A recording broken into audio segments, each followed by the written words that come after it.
Iya. Ketiga. Apa ya? Lupa buku Lupa ya, Bu? berangkat. Oh, berangkat. Iya. Lanjut yang keempat. Lagi. Islam. Oh iya.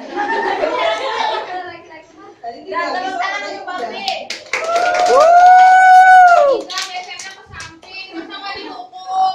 Dihukum dong, Bu, dihukum. Jangan dihukum. Ya. Ya, dengarkan sekarang. Dengarkan instruksi saya. Dengarkan. Males banget.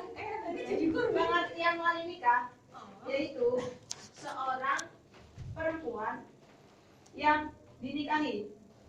Betul atau salah? Apa? Apa pertanyaannya? Pengertian wali nikah yaitu seorang perempuan yang dinikahi. Betul atau salah? Pintar. Nah, sekarang lanjut yang selanjutnya, yaitu tentang pelunasan mahar.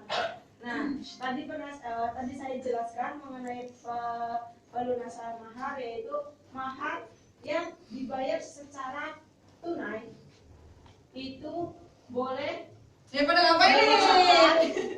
boleh diucapkan pada saat ijab dan kabul dan boleh tidak diucapkan. Betul atau salah? Betul.